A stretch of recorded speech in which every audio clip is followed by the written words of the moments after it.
Hello and welcome Universe Mode. This is Smackdown. We are here from, I cannot remember where, I'll be honest, but it's certainly somewhere and it's certainly Smackdown. Anyway, as we get ready for tonight's night of action, it is, to be fair, not a huge night. Oh god, we're in Germany, Jesus Christ. It is not a huge night of action for the Smackdown brand, but it is an interesting night as well in its own respect. We will be hearing from the King of the Ring from this year, Kenny Omega. He will be talking about what took place at Judgment Day, how he believes he was robbed by CM Punk, and we'll be, of course, hearing that later on tonight. But we'll also be determining the number one contender for Bobby Fish's WWE Championship, a six-man battle royal set up by the SmackDown committee to determine who will challenge for that championship. And you can see six big names in that, really, especially with some looking like they could have a huge opportunity in the likes of Ricochet. We'll see who is going to challenge Bobby Fish later on tonight, but we're going to kick things off with some kind of match. I say some kind of match because I've totally blanked out on what everything is, and I have no idea what the majority of stuff going on. There's the match card right in front of me. Right, this is Kota Ibushi holding an open challenge to anyone in the back. The idea being that Kevin Owens wants to see his Future Shock expand, of course, and get a big opportunity, and they could have a huge opportunity by the end of tonight if Ricochet becomes the number one contender for the WWE Championship. But meanwhile, his other member of Future Shock in Kota Ibushi, he wants to see do a little bit of a better job as well. You know, he wants to see also do well on this card here tonight. And with there actually being two, yes, counted, two women's matches coming up in this night, he was looking to get Kota Ibushi that one other singles matchup involving male superstars, and we'll be seeing that here tonight. Ibushi challenging anyone in the back. Always interesting when these kind of things happen. I mean, we just saw it last week. Kenny Omega held one of those open challenges, and Tyson Kidd stepped up to the plate. But now here tonight, of course, Kidd has the chance to become number one contender for the WWE Championship. So it'll be interesting to see who will step up to Ibushi's cause. If we're going off of last week, it could be Shawn Michaels or AJ Styles, or no, it won't because I haven't traded them. But it could be anyone. It could be anyone like that. It could be someone from NXT, I don't know.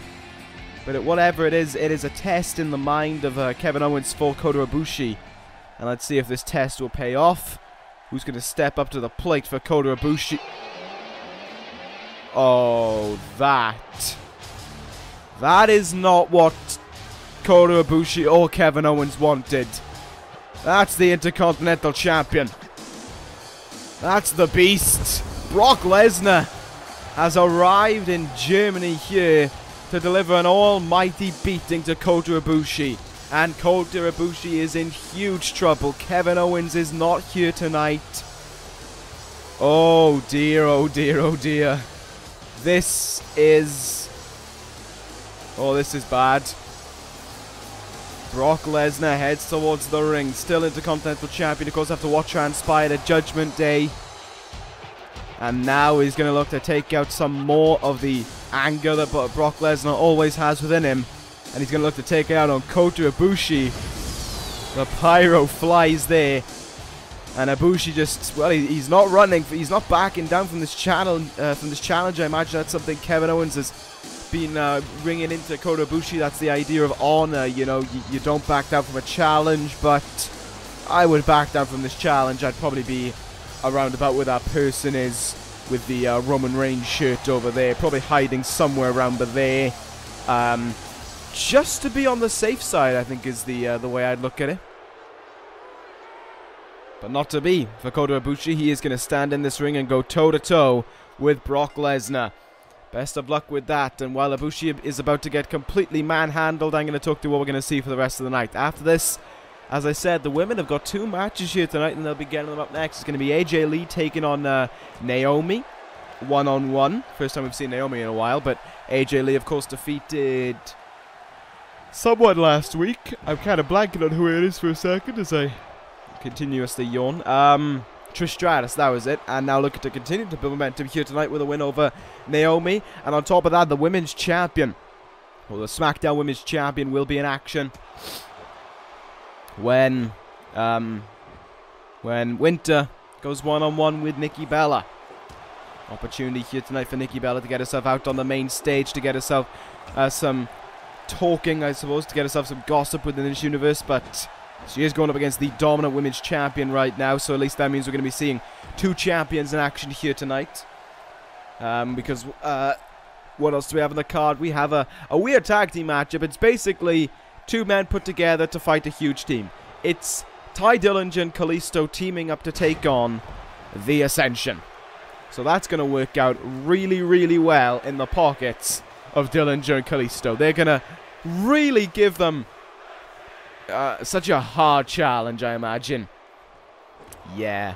And then anyway, our main event, that 6-man Battle Royal, as you saw. Actually, before we get into the main event, then we'll be hearing from Kenny Omega regarding what transpired at Judgment Day in his eyes. And then, of course, we'll be seeing that 6-man Battle Royal. You saw the people in it: Sami, Zayn, Ricochet, Cesaro, Kid, Bálor, and Jay Lethal. One person I don't think we'll be seeing on SmackDown for a while might be Kota Ibushi, because here's his trip to Suplex City. There you go. Free of charge in the mind of Brock Lesnar. Ibushi is practically down and out right now. No, wait, Ibushi's fighting back. Ibushi back up to his feet. What are you doing, you idiot? There's another German suplex for your troubles. Oh, good God, he could tap out to this. Camel clutch here in place by Brock Lesnar on Ibushi. That's a man about 100 pounds heavier than him, just sitting on his back and yanking that neck back almost at full torque. But Ibushi's able to get out of it. Ibushi now getting in some strikes on Brock, maybe. Brock leaned in as if to say, go on, actually try and hit me. And that was what he got in reaction. Ibushi sweeps the leg away now and is looking for something.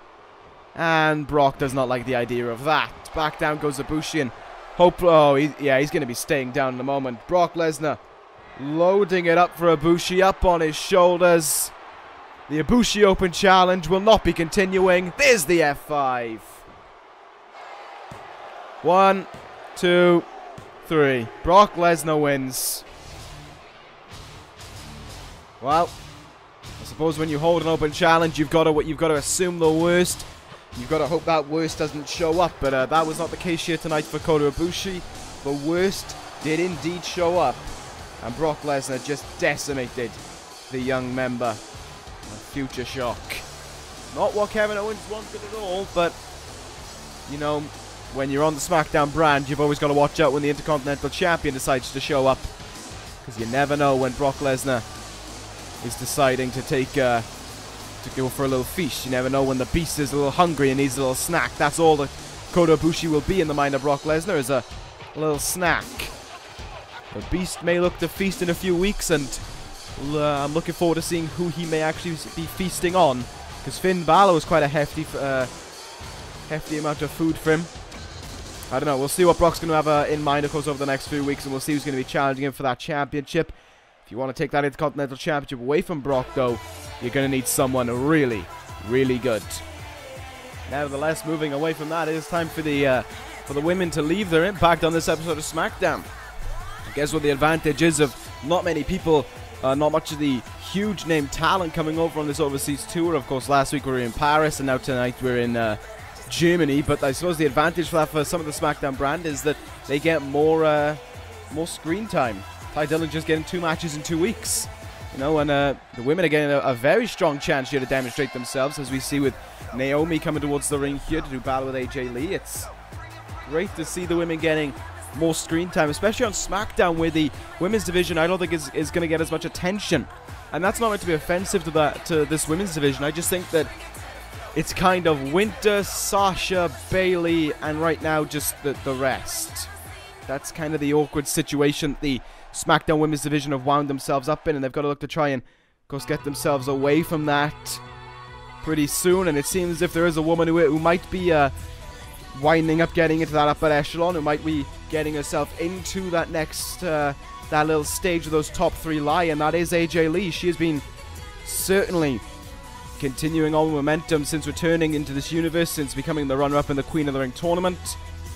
A strong acquisition to the SmackDown women's roster. And now she looks to continue here tonight with a win over Naomi. I think the last time we saw Naomi was when Nia Jax was debuting. Nia Jax was not been around for a little while, and I mean, whenever she does show up, okay, never mind, we'll go that with Sasha, Bayley, Winter, and Nia.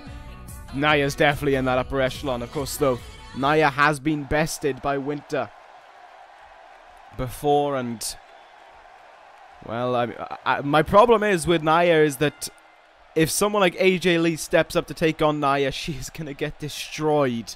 Utterly destroyed. And that's the problem right there and then. So, that's going to be a little bit of a problem when that eventually shows up. But right now, here we go. Naomi and AJ Lee. Let's see what's going to happen between these two women. Who can get the win? Who can continue? Who can build momentum? Can AJ Lee continue to build momentum on her quest to try and become #1 contender for the Women's Championship? And perhaps try and fix the record that she left this universe on some time ago. Kick right in the chest there by AJ Lee. Oh, discus clothesline there. Down goes Naomi. Pretty harsh fall. AJ Lee right now just keeping it simple with her moveset. Look at her try and take out the key assets, you know, the neck, the head, the back. She's just got to go to work on those arms. Of course, she's not going to get a tap out with the Black Widow. If it's one of the very first moves she does to the arms. I know the Black Widow's good, and I know it's a very powerful and dangerous submission move, but AJ will need to do some work on it. One count there following that suplex by Naomi. Great counter there by AJ Lee. And that neck breaker there shoved off. But, well, fair play. AJ Lee over these last 2 weeks must have been working on her speed within that ring, because she is countering everything. No matter when Naomi tends to hit it, except for that great Hurricanrana there by Naomi. Down goes AJ Lee, but she's right back up to her feet almost as quickly as she went down. AJ Lee now. Quick up to the top rope, and nimble frame helping her out there, but she misjudged that timing. She got that all kinds of wrong. And that splash definitely did not connect. Northern Light suplex here, yep. Can Naomi get herself back in this matchup here pretty quick? It seems so. She's doing a good job of that. Misses that splash, though. AJ Lee getting a little bit of revenge for herself, having to miss that splash, and now AJ Lee sliced bread. Down goes Naomi. And AJ Lee looking to be a little bit ambitious here. She hasn't been able to do much work on the arms, but she's going to go for the Black Widow here on Naomi. The longer that Naomi spends in this, the worse it's going to get. The more AJ Lee can tear away at that arm and really just do incredible damage to the ligaments, to the structure of the bone, really. To where it is all hooked up on her shoulder, and there we have it. Naomi has to tap out. She was in that submission for some time as well. But nothing that Naomi could do, I suppose. AJ Lee with a quick and effective win there. That is definitely going to get some people in the back talking about but I assume that one name that AJ Lee is going to want to hear talking about it is, of course, the Women's Champion, Winter. He was just minutes away, really. It was just moments away, I should say, from appearing in action. But good win there for AJ Lee. More momentum for her, which is exactly what she needs if she wants to try and become the #1 contender for the Women's Championship. Good job there for AJ Lee. And now we'll see if Nikki Bella can get some kind of a same outcome as she goes one-on-one with the Women's Champion. Best of luck with this one, Nikki Bella. You're probably going to need it. I say probably. You are going to need it. This is Winter we're on about. Well, first time we've seen Nikki Bella in a while as well. One of the last times we may have seen Nikki Bella was Nia Jax as well. So, certainly Nia Jax leaving her effect despite not even being on this card right now. Oh, never mind. We're not going to be seeing the rest of that entrance. Here comes the Women's Champion. Once more, Winter just cannot be bothered to do her entrance and cannot be bothered to let her opponent sit through her entrance. It's a long run there for Winter. She should have planned to do that a little bit sooner than what she did. But Winter gets the jump now on Nikki Bella.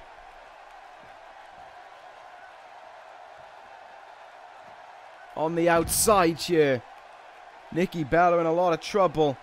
Winter with that devastating suplex on nothing more than thin padding. But Nikki Bella here looking to take advantage of the fact that Winter was quite slow in her strikes, and quick stomps back there onto the women's champion.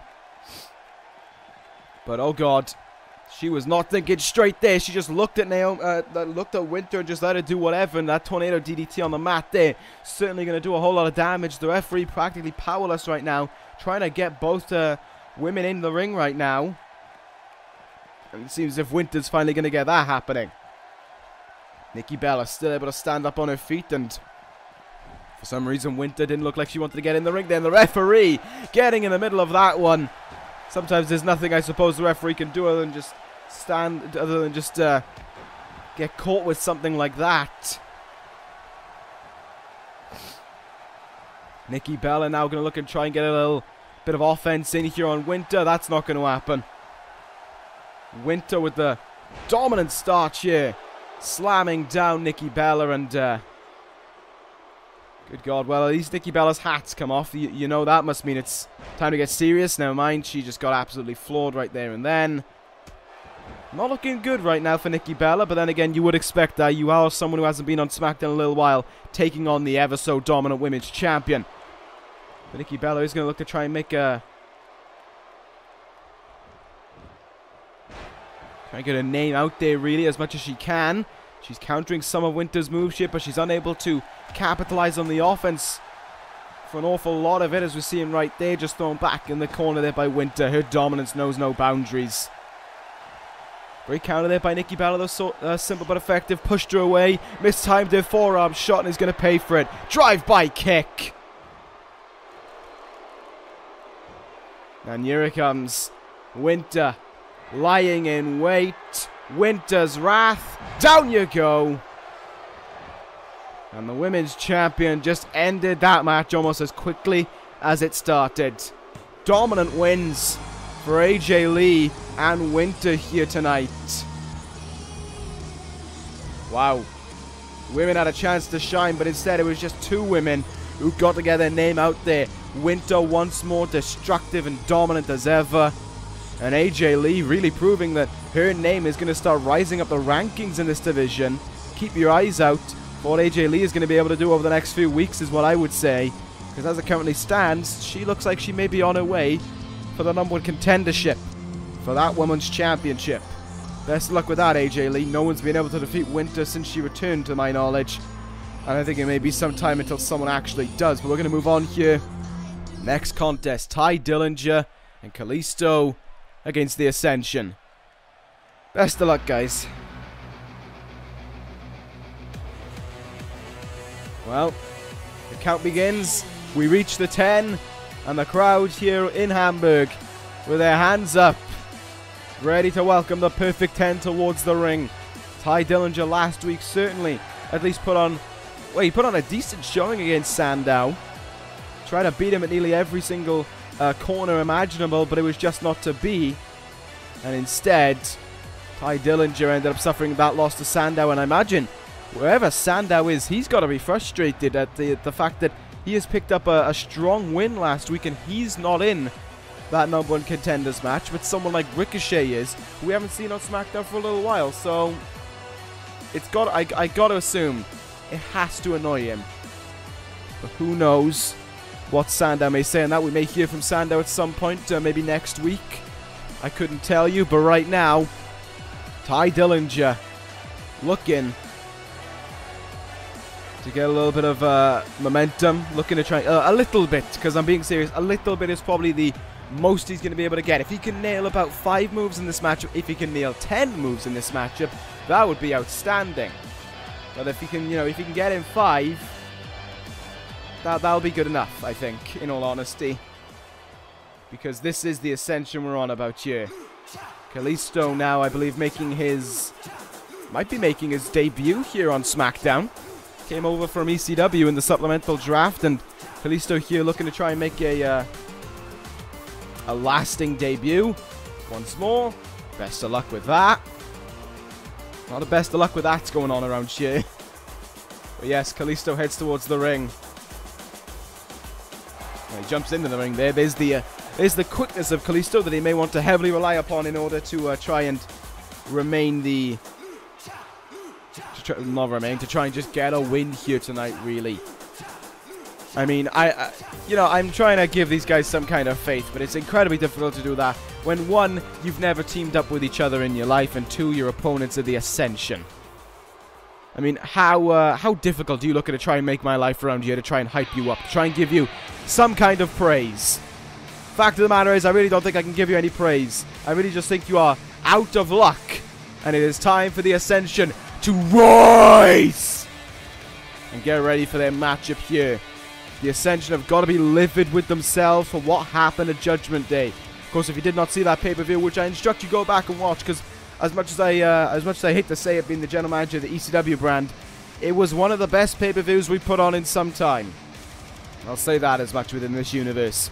The tag team turmoil match that took place, I think, smashed my my expectations. I was utterly thrilled by that match, and the Ascension had all the advantage they needed. They came in third. They were up against a somewhat weakened Revival, and it seemed as if all signs pointed towards an Ascension victory and the Ascension as your WWE Tag Team Champions.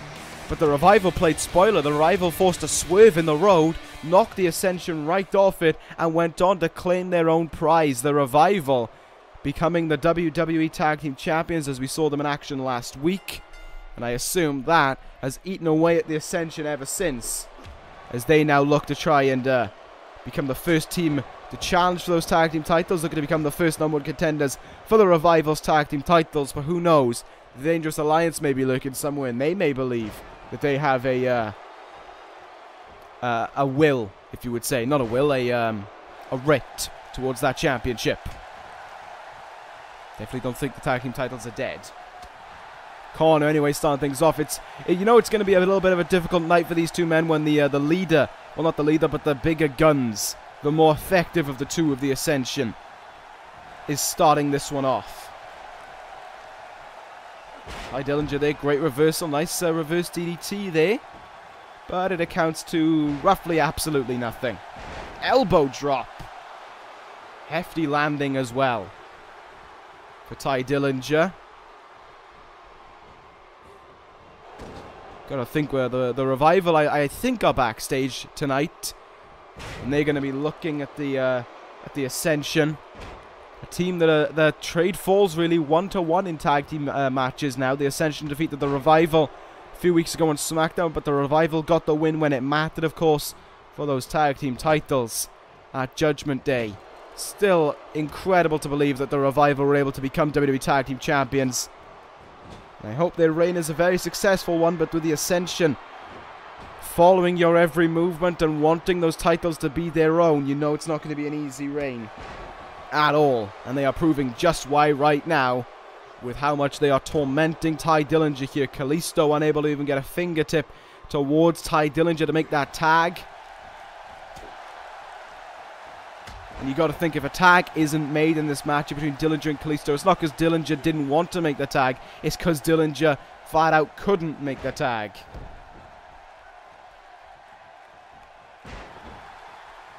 What a weird night this has been for SmackDown thus far. You got to think about it that way as well. It's just been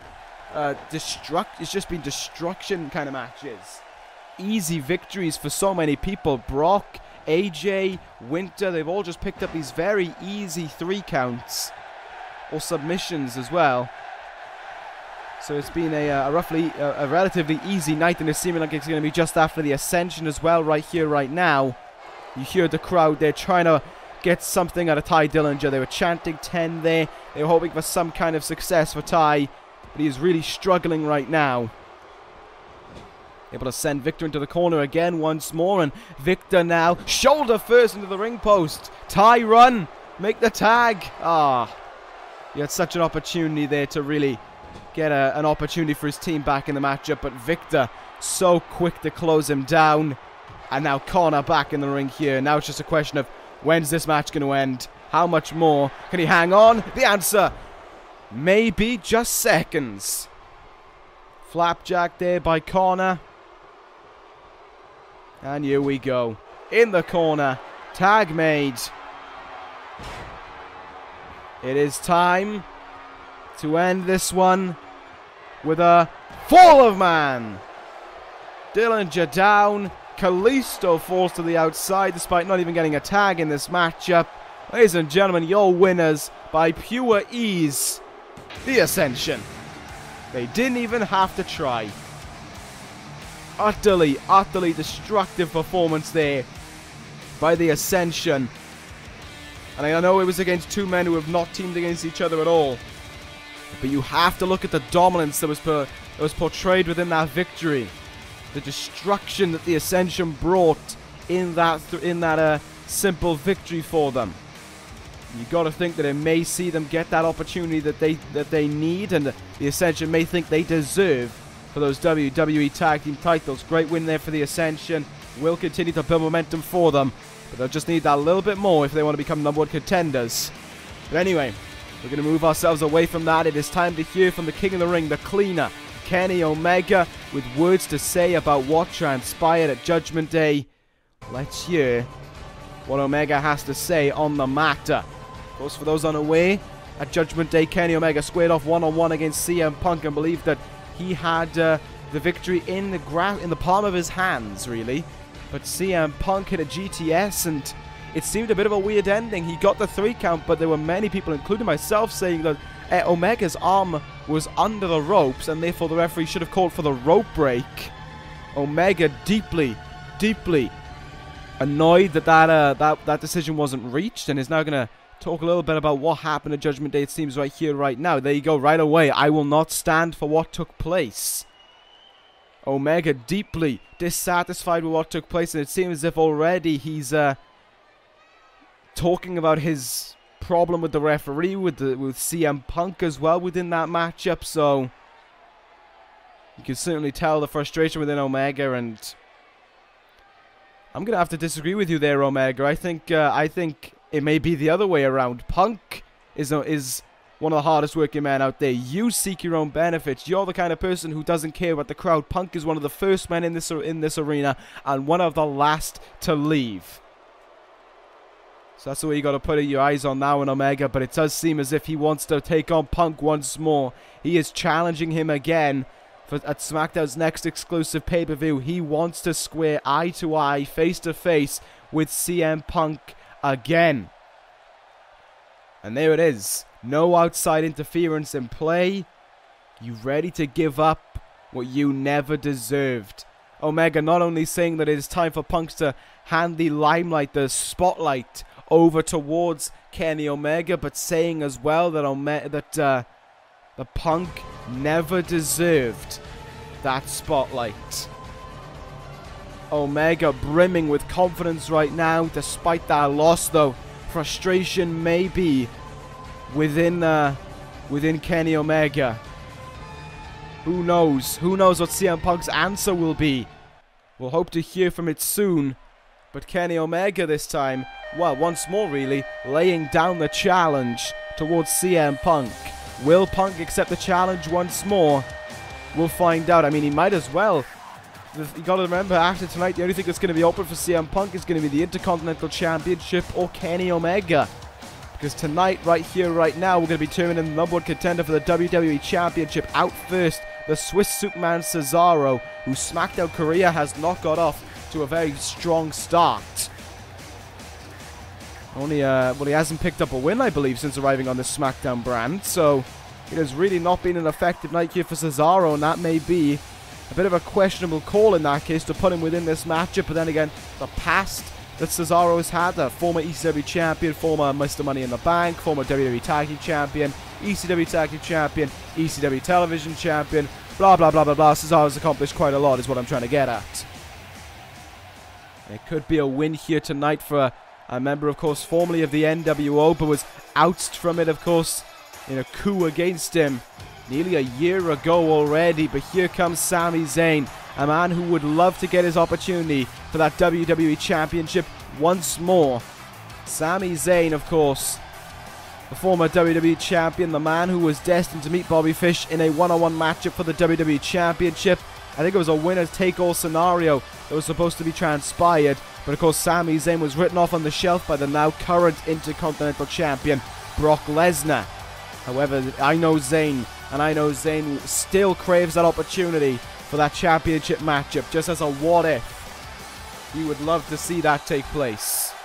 But anyway, of course, I don't remember exactly how long ago it was. It may have been 2 weeks ago, maybe 3 weeks ago, that Zayn took on Fish 101 in singles action and suffered a loss, sadly, for Sami Zayn. So that may result in some kind of problem, maybe. That may result in some kind of off-put, really, in the mindset of Sami Zayn. But then again, the underdog, he fought that hard to get the WWE Championship. He's going to fight that hard once more to get his hands on it. And now here comes the runner-up in the Cruiserweight Classic, Ricochet, heading towards the ring. Ricochet certainly going to look to try and bounce back from what happened earlier in the night to his fellow stable member, Kota Ibushi. It was certainly not an enjoyable thing to lay eyes on. It was certainly not a nice, I don't really know the correct words here right now. It certainly was not a enjoyable to lay eyes on what Ibushi did, what Brock did to Ibushi in Ricochet and Kevin Owens' eyes. But here tonight, with no Kevin Owens in the back to guide him on, probably spending the rest of the night looking after his, his fellow, as I've said before, his fellow stable member in Kota Ibushi, his friend in Kota Ibushi. Will Ricochet's mind be put off this matchup? Will he be a little bit blinded? Will he be unable to put his full focus towards trying to become number one contender for the WWE Championship? We'll find out. Here comes Jay Lethal now. Man who picked up a very strong win last week in a triple threat match involving Rusev and John Cena. Lethal will look to further that momentum here tonight and become the number one contender for the WWE Championship. Be interesting to see if Lethal can pull it off. Can he get that win? Can he become the man who will be next to Bobby Fish on the poster for SmackDown's next exclusive pay-per-view? Jay Lethal would love nothing more than to have that opportunity. But of course, he's got to go through 5 other men in this matchup to get that chance. And the other 3 on the outside right now all have credentials of their own, of course. Ricochet, former Cruiserweight champion, runner-up in the Cruiserweight Classic. Cesaro, I previously talked about his. Sami Zayn, former ECW television and WWE champion as well. Jay Lethal, a former United States and Cruiserweight champion, and looking to add WWE Championship to that list. But speaking of a man who has formerly held that WWE Championship, here comes the man who was unsuccessful in defeating Brock Lesnar at Judgment Day, but had a strong enough performance at the SmackDown committee ready to give him this opportunity. Finn Bálor has arrived in Germany, and he's looking ready to try and make sure he's next in line to challenge for Bobby Fish. Imagine what Finn Bálor could do in that scenario. He may have been unsuccessful against Brock, but that is Brock we're on about. And for all we know, Finn Bálor could wind up next in line. And maybe Finn Bálor is one of the favorites to get that championship opportunity. Maybe Finn Bálor is right up there towards the top. The Bálor Club certainly out here in Germany here tonight. Certainly on the side of Finn Bálor. You can't really pick a favorite. So far, all the men have received reactions from the crowd. Cesaro may be the loudest due to how close, of course, we are to his home country of Switzerland. But they have been behind nearly everyone so far. Jay Lethal perhaps getting a little bit of a negative reaction, but not too sure why. I mean, Lethal hasn't exactly done anything to harm the Germany crowd, but maybe just past actions that Jay Lethal has done. Who knows? But Finn Bálor right now looking in the zone. Cool, calm, and collected. Whatever else you want to say about him, he is looking ready to try and make sure that he is the number one contender for that WWE Championship. Will it be Finn Bálor who will square off against Bobby Fish? I would love to watch that match. Absolutely be blown away to watch the 2-time World Heavyweight Champion square off against the longest reigning World Champion within this universe. Finn Bálor, is he the favorite to win this one? Maybe. Maybe he is. But it's not, of course, about who the favorite is. It's about who can obviously do the best within the matchup. Who has the best capabilities within them. I mean, he may be the favorite, Finn Bálor, on paper, but you could say, going off of momentum, But it's this man, Tyson Kidd, who made an incredible debut on SmackDown last week, defeating Kenny Omega, and Omega, of course, making no reference to it. Perhaps looking to just gloss off that loss and just, push himself away from it. But Tyson Kidd certainly will be proud of that win that he achieved last week, and we'll look to try and continue it on here tonight with another win. This time, though, it would be a huge victory. A chance to become the #1 contender for the WWE Championship. Could Tyson Kidd pull it off? Maybe so. Maybe he could. Tyson Kidd heads towards the ring right now, ready to do battle in the 6-man battle royal. I would argue Kidd's the favorite in this situation. Former world champion, former world tag team champion, achieved all of that in just a short amount of time last year. And now this year, of course, Tyson Kidd will look to make it a WWE Championship for himself to hold on to. There is going to be a little bit of rivalry, though, within this matchup, maybe. For those, of course, who was familiar with towards the end of last year, Tyson Kidd and Finn Bálor were locked in a deeply intense rivalry for that WWE Championship. But it seems it's not going to be Tyson Kidd and Finn Bálor. It's going to be Cesaro and Kidd. It's going to be Ricochet and Jay Lethal. And it's going to be Finn Bálor and Sami Zayn here going at it right off the bat. Jay Lethal in a little bit of trouble already. Ricochet trying to get a very early elimination here. Of course, you know how a 6-man battle royal works. When both feet go over the top rope and touch the floor, you are eliminated from this matchup.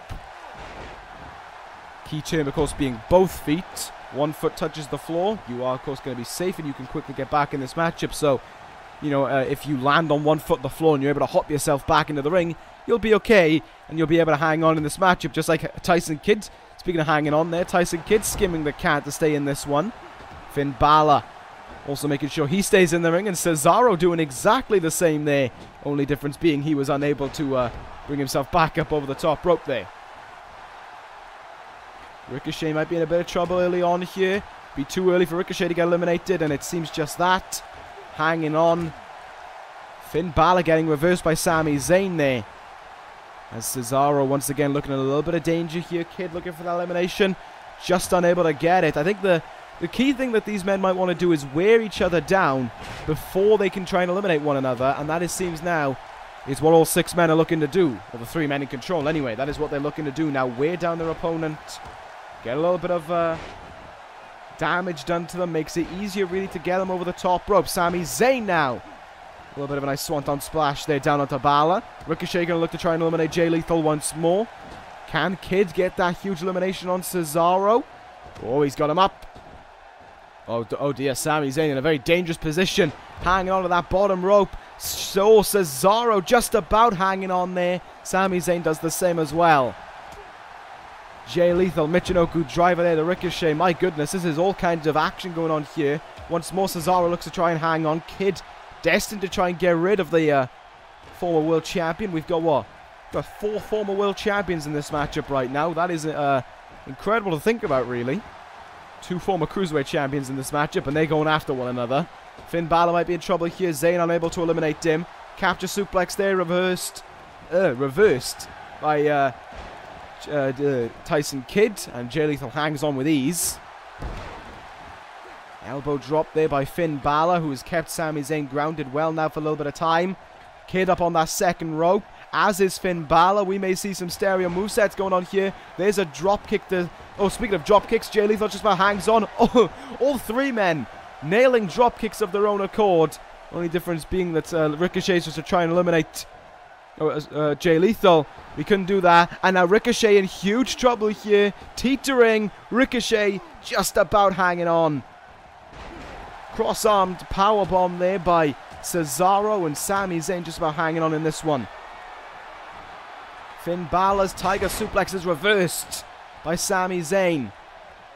This is outstanding thus far. Brainbuster by Zayn, and Kidd once more skimming the cat to hang in there. All 6 of these men desperate for that opportunity at Bobby Fish. Sami Zayn now going to look to try and eliminate Finn Bálor. Will the leader of the Bálor Club be first to go? Finn Bálor is... Oh, that was close. Very, very close indeed to the first elimination, being the former World Heavyweight Champion Sami Zayn. Half and half suplex reversed there by Finn Bálor. Jay Lethal teetering now, and Lethal, oh, that was close. So close, and the same can be said for Tyson Kidd as well. The crowd here siding behind Finn Bálor a little bit now. Cheering on Finn Bálor temporarily there. Pele kick missed. And Tyson Kidd does a very strong job of hanging on there. Well done. Just behind Jay Lethal and Ricochet there, you can see Sami Zayn hanging on for dear life. Cesaro and Kidd right now in a little bit of a back and forth.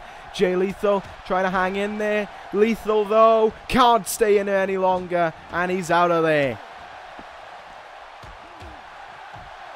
Lethal, unfortunately for him, eliminated first. Sling blade there to Ricochet, courtesy of Finn Bálor. And Tyson Kidd may be in a bit of trouble here.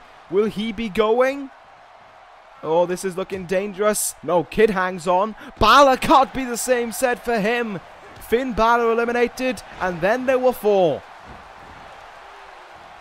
Finn Bálor must be a little bit distraught there with the fact he was eliminated so soon. But that's more bonus for Ricochet. He lasts a little bit longer in this matchup right now.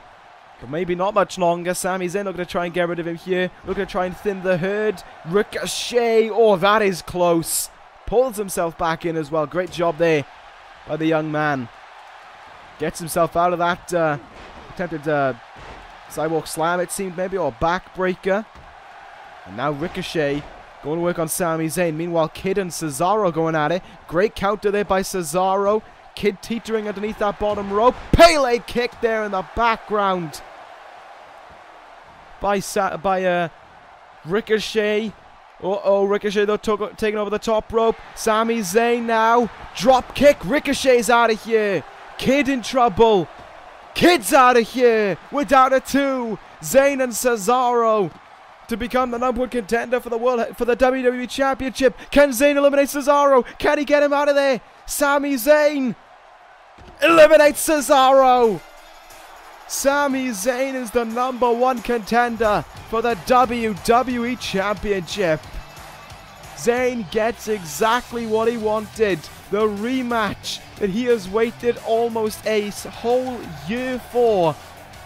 Sami Zayn will face Bobby Fish for the WWE Championship at SmackDown's next pay-per-view.